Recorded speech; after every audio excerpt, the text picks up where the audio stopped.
Good afternoon everyone and welcome to Make It Happen TV. I've got a really interesting person to interview this afternoon, a really interesting character that does an interesting job in an interesting industry. So we're going to spend our time learning a little bit about what he does, his background, how he got into it, and really the difference that is made in the industry that he's in. So I'm with Mr. Hisham Al Gurg. Nice to meet you. Nice to meet you. Thank you so much for allowing me to interview you in your busy schedule. My pleasure. So tell me a little bit about yourself. I know that you're Emirati, I know you've grown up here, but I really want for the viewers to understand a little bit about you, the personality. So, family man? Mm-hmm. How many kids have you got? 3. 3 kids, and you're a family man, and you've been in business for how many years? Since 2000, so I would say 17 years. 17 years. Mm-hmm. Can you tell me the first job you ever had? The first job, computer programmer. So that was the first job you ever had? Yes. How did you get that job? Connection at Emirates Airlines. Okay. Yeah, but through my father, he had connections there. And when you think about that first job you had, was that a job that you really wanted, you really dreamed of getting? Is that what you really wanted to do? Or did you kind of fall into that by accident at the beginning? It's not a job that I really wanted to do, and because I left after a very short period of time. But you know, when you go to university, you have to study something. Mm-hmm. You have to choose a topic, and I kind of struggled choosing between criminal justice and computer science. Wow, they're really different things. Yeah.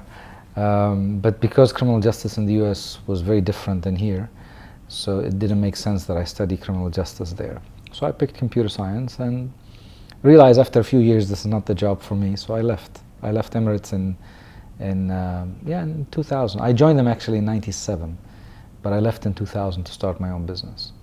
And did you ever then look back and think maybe I should have taken the criminal route and understood that in more detail? Or no, not really, no because both of my brothers work in the. One of them is a lawyer. He used to be a policeman. The other one's still a policeman, high rank, obviously. And I see their lives now, and I don't see anything special about it. So I thought, I'm glad I didn't go that route, because I enjoy what I do now a lot more. They were saying the other day on the news that they believe that more than 60% of lawyers are depressed. Are they? Because of the amount of work they have to do, or the amount of time they spend at work and not really enjoying their life. Yeah, it's a lot of work. Yeah, I think it is, yeah. Okay, so then, that was the early part of your career. Mm-hmm. Was there a point in your career that you can look back on now that was really defining for you, that you remember and you were like, this is who I want to be? Mm-hmm. I think it was in Dallas in 1995. Mm-hmm. A friend invited me to a motivational speaker seminar, which I didn't even know what that is at that time. And it was a speaker, his name is Jim Rohn. Jim Rohn? Jim Rohn. I know Jim Rohn. Okay, he's passed away now, but you saw Jim Rohn. Yeah. So it was a small seminar. I think we were only like 20 people, but it was a TV channel that was recording the whole seminar. And we spent between 9 until 5 p.m. with him. And he shared his philosophy about life and success and business and self-development and all of that. And I think he inspired me so much that I decided from that day, I'm going to change my life. I will no longer be the spoiled kid from the UAE in the US and spending his father's money and having fun in the US. I decided to get serious and explore the self-development and develop myself and not just count on the academic system to develop the skills and knowledge. So I started reading a lot. I started to watch a lot of educational programs, attend a lot of seminars, and I learned a lot about business. My first non-formal job was in sales, so I joined a company in the US to sell part-time while I was still going to school. What were you selling? There was personal security devices. Oh, really? It was a small device you clip on your belt, or the lady can put it in their bag. And if anyone tried to snatch that bag away, he runs away with the alarm sounding. And I still remember it was sold for $60, and a lot of the ladies bought it because the crime rate was very high in the US.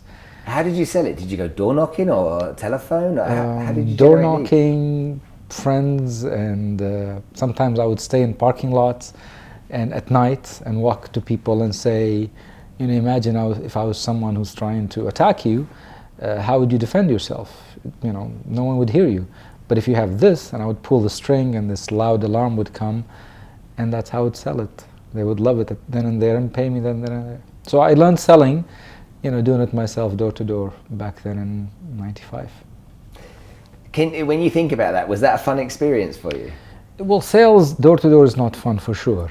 It's challenging, especially when you get a lot of people closing doors in your face. Yeah.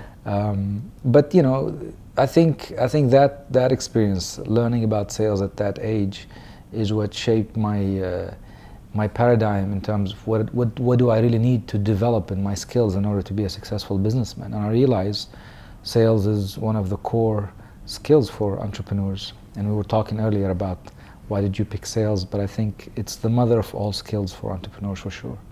You really believe that? Absolutely, 100%. So I believe that it's the backbone of every business. If you remove the salespeople from any company, then how do they make money? There's no revenue. Absolutely. Yeah. So did you ever describe yourself as an entrepreneur? Did you ever kind of like give yourself that title? Because it's quite commonly used nowadays, isn't it? It's kind of trendy to be an entrepreneur. But did you feel that building a business yourself was going to be an entrepreneurial venture, or was it just, I want to be in charge? I don't think it was more of wanting to be in charge. It was more to actually survive. Because what happened when I was in Emirates, I kind of planned the next 5 years of my life, and I looked at some of my friends who are already in Emirates, who've been there for 10 years, and I looked at their lives, and I sat down with them and I said, tell me about your finances, tell me about the struggles and issues that you have. And the majority of them had financial issues. And when I found out why, they're UAE nationals, they're well paid in Emirates, they have a good career with a company like Emirates, so everything was great. So why are they in financial debt? Why are they struggling? And what I realized is in the next few years, if you plan to get married, have a nice car, build a house, it's going to cost more than $1 million dirhams. Mm-hmm. And looking at my salary and the promotion rate that you would get, I realized that I won't never be able to save $1 million dirhams if I stay in any job, not just with Emirates. Emirates was a good company actually. And I realized that if I want to accelerate, reaching that $1 million dirhams, I have to leave. I have to start my own business. And so after a year and a half of being in that job with Emirates, I found a good business idea that makes a lot of money. I wrote a business plan, and I traveled around the GCC using my free tickets with Emirates. Okay. And I met with a lot of the telecom operators. So my first business was in telecom value-added services. Mm-hmm. So I started a company called CityLine, which successfully, and lucky for me, it hit 100 million on the first year. And this was back in 2000. Wow. So you can imagine 100 million then probably be like $1 billion now. So that was my first journey in business. So did you sell that business? Yes. Okay, and you sold that business, and how did it feel emotionally when you let it go? Was it kind of like joy at first, and then you felt a sense of loss because it was what you'd lived, ate, slept and breathed every night? Sometimes you get wrapped up in it. What did it feel like? Actually, I didn't sell it by choice. I had to sell it. Okay. Another partner from another country, bought shares in it. And then we got into conflict, so I had no choice but to sell it because I didn't want to continue with the business. So that's how I sold it, and I went and started something else in, I think that was 2004. And since then, I've been business and closely working with the royal family of Dubai as well. So, yeah. So tell me about Seed and the business that you run now. Mm-hmm. What typical client that you work with? Give me an example of that. Well, because it's a diversified group and in different sectors and different industries, there is no typical client really. It's a group of 7 companies, and they all have their own sectors. So they have the food and beverage sector, the telecom, the consultancy, the business services. One of them is actually the Entrepreneurship Academy, where we teach entrepreneurs how to start and grow a business. You have also seed investment, where we invest in startups as well. So it's diversified. And you're talking Series A funding, you're talking about very much seed, angel investing at the beginning? Mainly seed and angel investing. Really? Yeah. So that's the high risk? It is, stuff. But the way we do this, we put students or applicants for funding through our course, and we monitor them for 6 to 8 weeks to see whether we should invest with them or not. So after 8 weeks of working with someone or training someone, I think you get the gist of whether you should invest in these people or not.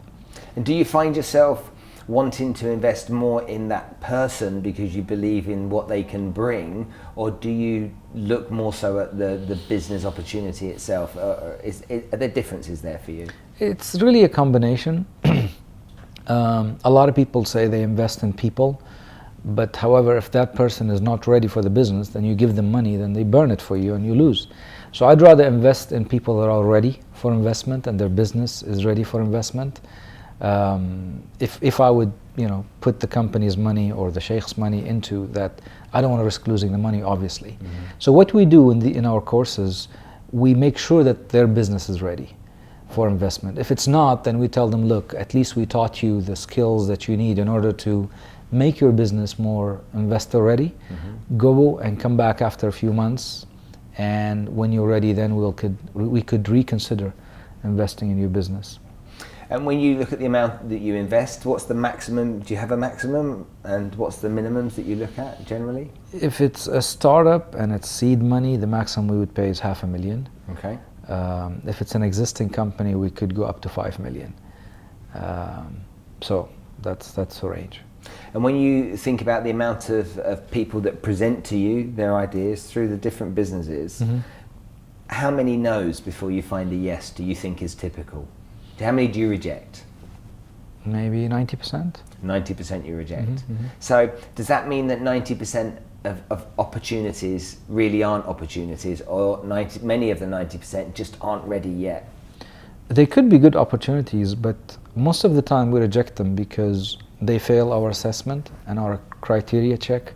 We ask them a few questions, and if we feel that they haven't done the homework, mm-hmm. we don't say the business is not good. We just say go do more homework, validate all the assumptions that you have, because we're betting our money on the assumptions. Mm-hmm. And if the assumptions are very weak or have not been validated by the customers, by the suppliers, by the strategic that they say they will have, then it's a high risk for us. But if they come back and validated everything that they're putting on that financial projections, then we take them seriously. Do you think that people want to be entrepreneurs nowadays way more than you yes. in the past? Yes, and I think the environment even here in the UAE is much more ready for startup than it was 20 years ago, let's say. Mm-hmm. There are many institutions and even government organizations and private sectors and funds and organizations like the one you manage and the academies and schools and training centers focus on entrepreneurs. Mm-hmm. Because I think the government also realizes that the majority of our economies are small companies, small to medium-sized companies, and they're the bone for this economy. It's not the large corporations, it's the small companies. Yeah. So unless the government support these kind of companies and make sure they survive for 3 to 5 to 10 years, it's going to impact our economy. So, yeah. And do you predominantly focus on investing on startups here in the region, or are you open to opportunities globally? We are open to opportunities globally, but it has to be in a sector that we understand and we're comfortable with. We don't mainly invest, we don't put our money in funds, with a few exceptions. We just invested recently in a Washington DC based fund, but it's managed by friends that are based here, the UAE nationals who are living in Washington DC, and they started a fund there. We're also looking at funds in Asia, primarily in Thailand and China and so on. So if we cover a little bit of the United States, which is the eastern coast, mm-hmm. and then the UAE and Asia, it allows us to have a pulse on what's happening in terms of the sectors that we work in, which is technology and telecom and food and beverage. So we kind of get a feel of where are the trends in technology, where are the trends in food and beverage, where are the trends in telecom from different parts of the world. And that's why these 3 regions. What kind of mistakes, I mean, for the audience that's watching and someone that's got the insight that you have and the knowledge and experience, there's people that are watching thinking, oh, I want to raise some finance for my business and I want to get somebody investing in my idea and my mm-hmm. concept or my startup. What common mistakes do you see people making?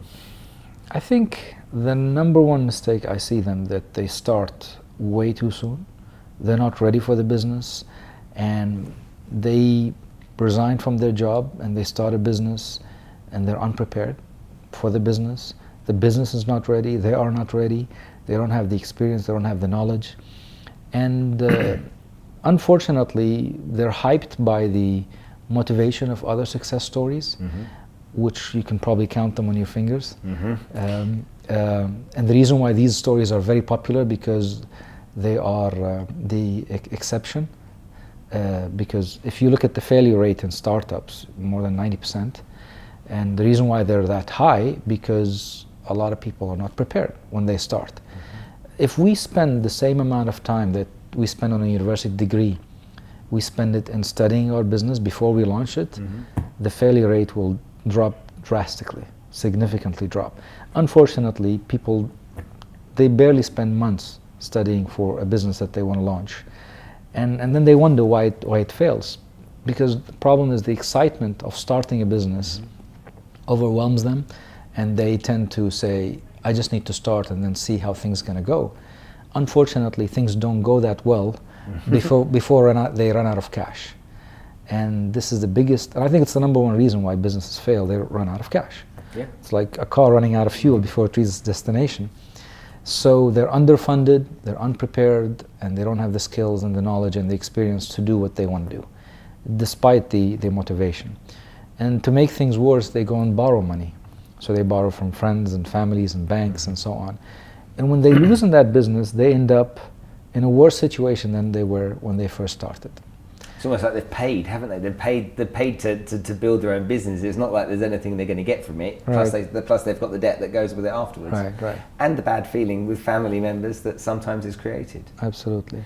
When you look at you talk about the success stories, whether it's the Lyft, the Uber, the Indiegogo, all of these wonderful, people don't talk about the failures. Yes. Because who's going to go around waving the flag saying, I failed, you know? Yes, correct. And that's why people get kind of seduced by the success stories, don't they? Absolutely. Yeah, I find that a lot. Everybody wants to refer to a story of success, of something, maybe not in the same industry, but in a parallel industry, and they think they're going to be. I hear this term: I'm going to be the Uber of this, or I'm going to be the Airbnb of that, and it's like, really? So it's frustrating. One other thing I've noticed, and maybe you can share this with me as well, is that I find that lots of entrepreneurs don't realize how lonely it is being in charge of your own business. Yeah. You know, when you work for an organization and you've got many colleagues to bounce ideas off or just to get enthused by and have some chit chat with. When you're on your own as an entrepreneur, invariably you're not starting out of a plush office anywhere, you're starting out of a spare room in your house, aren't you? Absolutely. Do you find that that's a problem? I think it's becoming less of a problem because now you have a lot of communities where you can go and meet people and who are thinking the same way, or maybe in the same industry, if it's e-commerce or if it's food and beverage. And I think more mentors now are available and they're willing to dedicate time. And I highly recommend that if you're going to start any business, go to a mentor. As long as it's not competitive to the mentor's business. Sure. A lot of mentors are willing to dedicate time and effort and experience and even sometimes money, contacts to a starting entrepreneurs because they can relate. They were there in their shoes 10, 15 years ago and they feel like, oh God, I wish if I had a mentor like that. And when people make money, it's no longer about the money. Now they start to think about giving back. So they start giving time and experience and knowledge to a lot of startups, and they're available everywhere. So if I was a young entrepreneur, which unfortunately I'm not young anymore, but if I was a young entrepreneur and I came to you and I said, you know what, that's really good advice, point me in the right direction to find a mentor, because I get this question a lot. Yeah. Point me in the right direction. Where would you tell them to look? I would say look in the industry that you want to start, because it doesn't make sense if you want to start an e-commerce business and you go to someone who's in traditional business, let's say in real estate, they don't click, right? And they won't add a lot of value to you. But if it's e-commerce and it's not competing with the mentor's business, I would say start there. Just reach out to someone that's done what you've done before and just say, hey, I'm looking for a mentor, I'd really love to pick your brains. Absolutely. But you have to also, be prepared for that meeting. You can't just walk into someone and say, I want your time, energy, and experience. Are you willing to give it to me? I know you don't know me, but I'm just proposing that. Yeah. It can be like that. It's just like any sales pitch. It has to be done right at the right time.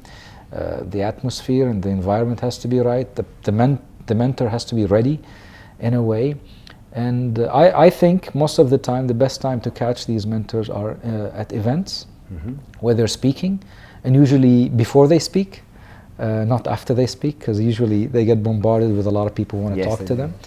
So if you know where they're speaking, you prepare for that, and you go ahead and you have your pitch line ready, and you have to grab their attention and make sure that your interest, that the whole experience of mentoring you would be interesting. And I don't think you should start by saying, would you be able to mentor me for the next 1 year or 2 years while I start my business? Yeah. You ask for a small help with something or advice, and get the phone number, and then contact them and meet them for coffee and so on. Build the relationship. Because I've done mentorship before, and to be honest, it's time consuming. It's distracting from the normal day-to-day business as well. And sometimes when you find a mentee that is not serious or committed, it's also disappointing for us. And you feel like, do I really want to do this mentorship program again? And most of the time, if the person is not committed, you don't. I don't think always, though, a mentee really understands the amount of time, effort and energy and passion goes into building a successful business. True. A mentor generally has had the pain, had the hurt, gone down that path, and so when they're looking for someone to mentor, they want to see that same kind of commitment, don't Absolutely. they? And it's so easy to identify that that's not there. Yeah. I completely agree with that. I find that as well. It's almost like you want them to be successful more than they want to be successful when you mentor them. Absolutely. And for me, that can be somewhat frustrating, because I think there's a real underestimation of the amount of pain that you have to go through to be successful. And I think lots of people think it comes easy. It doesn't. And it certainly doesn't. Yeah, you're right. Yeah. You said that earlier on about Jim Rohn. That really interests me, because I work quite closely with Tony Robbins, and a big fan of the work that he does. I was just in Las Vegas with him just 2 weeks ago, and Tony was trained by Jim. Yes. So, and Jim, although he's passed away, he was quite inspirational to me as a younger man, and I listened to a lot of the stuff that he did. Is there anybody in your life, apart from Jim, that really was somebody that you held a candle to and you thought, I want to be like this guy? There are a lot of good businessmen out here in the UAE that I looked up to, and I felt like, they were nobody, and now look at them where they are. One of them is Mohammed Al-Abbar, who was a normal government employee, and then you see where he is today and what he has done with Emaar. Obviously with the blessing of His Highness Sheikh Mohammed and the support that he gave to Emaar as well. But he's now on the Forbes list as one of the billionaires of the UAE, and to go from a government job to reach that is inspiring. So he's one of the people that actually inspired me to succeed in this country.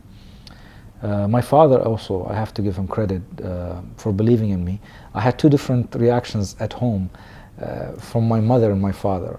My mother's like, don't be crazy, don't leave your job. You're going to get married soon, stick to your job, get a sustainable income.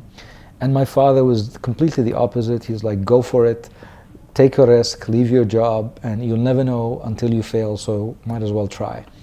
So I think a lot of the motivation and the belief that your parents give you is very, very important, whether it's your father, mother, or even your spouse. Extremely important, because this daily motivation that they give you, I believe in you, I know you can do it, keep trying.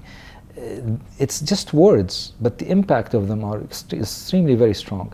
The opposite is true, where it says, look, you already failed once, why you want to do it again? You're not good at this. Yeah. Or you're a failure. Even our society is not very accepting of people that fail. And that's why they don't want to talk about it.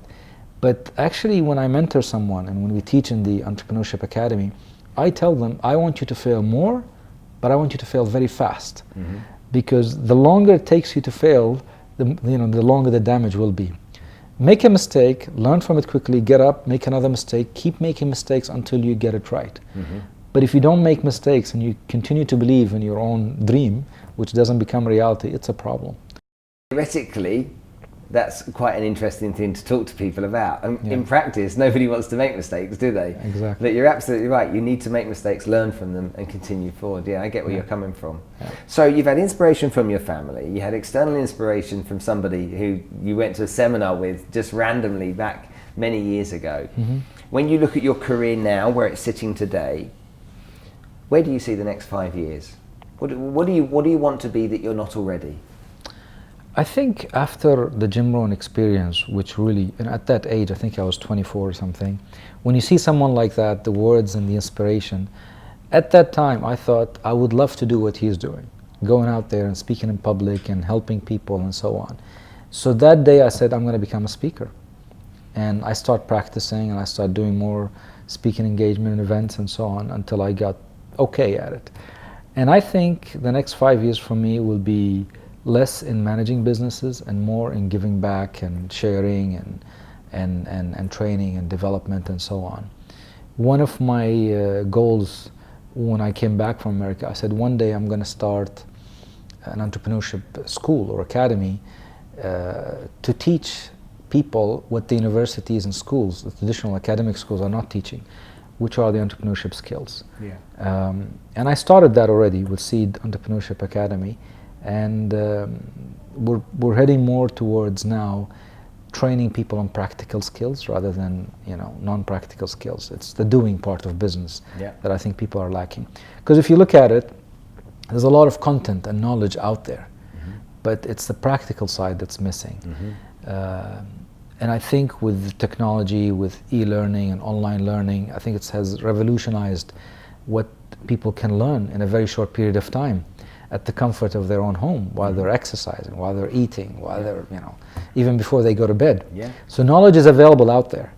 It's the practical training that is needed. Someone to grab someone by the hand and say, let me show you how to sell.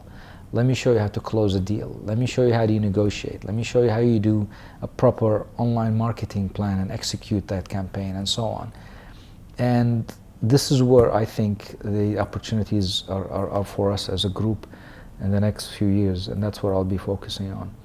Not that there's a lot of money. So you want to try and steal my job? No. Yeah.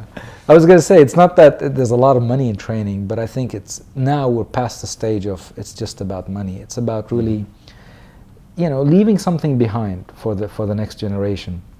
And I always, when I travel around the world and I see people who are on the street selling stuff, and I talk to some of these people and I say, while you buy something from them to eat, you ask them, so tell me your story. And you would be shocked to find out that university graduate, they have a degree, and it's been 10 years and they haven't found a job. And this is where this is the main foundation for me to say, the government has to shift their focus from teaching people how to get a job and teaching them academic stuff and more towards training them on how to become successful entrepreneurs. Because in every country in the world, there are not enough jobs out there for the number of graduates that are coming out of university. At least that's my belief. Yeah. And no matter how hard the government tries to create those jobs, it won't keep pace with the amount of people that are being produced by the universities. Yeah. So the only way, I think, or one of the ways to solve this problem is to create more entrepreneurs and to create more training institutions, government and private sector, that trains people on the skills needed to start a successful business. And I think one of the reasons you started what you're doing, because you felt that there's a need, and there's not a lot of people or even official institutions that are doing what you're doing. And that's why you see a good reaction to it. People are joining your courses because you provide courses of value and good content, and they're learning and they keep coming back. And they can't find it elsewhere. At least you have uniqueness in what you're teaching. Hold on a minute. Does that mean that, or do you think that traditional university, in its traditional sense with what it teaches traditionally, it's outdated and it should be updated? I mean, my daughter's 18 and my youngest is 15, so I have two daughters. And my 18-year-old's going to be going to university next year, and we're choosing universities for her to go to now. I think a lot of it is she's going to university because my ego dictates that she should go to university. And she's like, what will I learn there that I won't learn working for 3 years? Right. And my feeling is, depending on who I'm talking to, what the answer should be. I think deep down I wanted to go because I wanted to get the alumni more than anything else at the university. Those connections and that network I think is very important. Absolutely. But what she actually studies, I'm not entirely sure it's as up to date as maybe it was in the past. What do you think about that? I think a lot of the content that the university is teaching, it's good if you're going to be a specialist in something, a doctor, maybe a lawyer, maybe an architect. Certain jobs, yes, it's good to go to university and because they teach you the basic foundation or the certificate that you need in order to get these jobs. And it's not bad that if you studied law, for example, to go open your own law firm and practice and make money, and that's a business. Yeah. If you learn medicine and become a doctor, you work for a few years in a hospital and then you start your own clinic, and that's a business. So not everything in the university is outdated, but the majority is. I would say more than 80% of what they teach you in school is outdated, because with the internet now and the knowledge sharing, and how fast technology is making everything obsolete in no time. Learning online is much more effective than going to university and spending 4 years. As long as you can pair it up with practical learning too. Absolutely. See, with all these jobs like architects and doctors and lawyers, they don't just give you knowledge, but they also teach you the practical side of it in university. So when you come out, you're not just knowledgeable, but you're also skillful, right? So when they give you a patient, you know how to handle them because you've been taught these skills in university. As a programmer, it's the same thing. They taught us how to program in university. But are the programming classes in school, are they outdated? Definitely. But is it effective what they're teaching in school? Not that much. Do I need 4 years to learn programming? Not really. You could probably need 4 weeks, but not 4 years. And it's funny because I spent 3.5 years of my university time learning things that had nothing to do with programming, right? So the time that it takes you to be proficient in a skill has shrinked a lot because the knowledge is out there. So if I was a minister of education in any country, and if you ask me what I would do with the educational system, I will completely change it to teach people more practical skills in a very, very short period of time, because the competition between graduates is fierce. And if you're going to come out just like any other graduate out there, you're going to be fighting for the same scarce job opportunity. And I don't think all of them will get that job. So would I take your daughter or son and put them in a 4 years program and they're just going to be just like everybody else? No. But I would put them in a 4 years program so that by the end of the 4 years, there's no one out there in that city or that country as an expert as your daughter or son in that field. So they become so specialized that, it's like I give you a book or an industry and I tell you, Spencer, spend the next 4 years learning it. Probably after 1 year, you become more experienced than all of us or all the people in your circle. Why can't universities do that? The reason why, because it's very expensive to do that for them. So unless you have personal investment from the family, from the student himself, and from the government to make a very specialized program for each and every student, is not going to work. And if universities cannot do that, then there's no choice for the families except to design a separate program for their children and son and daughter outside of university to train them on that. And that's why you see some of the most successful people in this world are specialists, are very focused on what they do. They're not generalists. And I think what universities are producing are generalists, the jack of all trades. Rather than a master of one. Right. When you think about the kind of Bear Grylls example of learning practical skills so you can survive in the wilderness, I think that's another aspect of business that maybe young entrepreneurs don't learn when they're younger. What are the skills I can learn so that when I leave college, I can go into the workplace and I can go and start a business and go ahead and make that business successful? That's that's a lot of the time I find that those practical skills really aren't there for people. And that's for me what's frustrating, because if we need to build more entrepreneurs, we need small businesses to grow, then people need not to come out of university and work for 5 years at a company before they say, hey, I'm going to go on my own. Right. Because invariably that job won't be their dream job in the first place anyway. It's really interesting talking to you and understanding your perspective. It's really been really valuable spending time with you. So you're a successful business guy. You're taking time to give back, and it matters to you that you can teach others. We agree with how the education system works. If I meet somebody on my travels that has a rip-roaring idea, a great business that they're just starting at the moment, they've done their homework, they're prepared, and they're the kind of person that you would consider looking at, how would they get in touch with you? Just call the company and let them send an email to the company, and they'll get to me. It'll get to you? Absolutely. Okay, so if they come to me and I ask them to talk to you, absolutely, yeah, they'll talk to you as well. Definitely. Now look, for investors, Spencer, as you know, we have no choice but to find alternative investment opportunities other than putting our money in the bank, because the interest that you get in the bank is very small. Sure. And as Muslim, because we pay zakah, it doesn't even cover the zakah, which is 2.5%. So we have no choice but to find different and more risky areas to invest in. And I love to invest in business because I feel it gives you the highest return of any other investment in any asset class ever. And that's why you see a lot of large organizations, they start funds, and the job of this funds is to find companies like that who are ready, who have an amazing idea. And some funds decide to enter at an early stage, some in the middle, some at the end. But everybody is on the search out there trying to find that unique entrepreneur that have the right idea, the right business, and the right opportunity out there.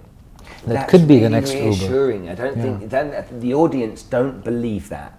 Okay, what they believe is that they have to knock on many doors and nobody's really interested. But the fact is, you guys are out there. You've got money. You want to get a better return than the bank. You're looking for great opportunities. So you can't help but to investigate all that's going on. For those of you that are out there, you really should consider this and understand this, rather than spending your time maybe thinking, oh, how difficult it would be to raise finance, or how much rejection you're going to get. Remember that there are people out there that are looking for great opportunities. And if you really do have a great business idea, a great business concept, or you've the process of building your business, there are people out there, if you're good enough, that want to invest in you. Hisham, thank you so much for your time today. You're I really welcome. appreciate talking to you. My Maybe pleasure. you can come and join us on the show again in the future. Sure, anytime. Okay guys, over on the other camera, for everything you're doing today, make sure that you get out there and do everything you can, everything in your power, with all of your energy, your passion and your enthusiasm, and be a success like this man is. Get out there and make it happen.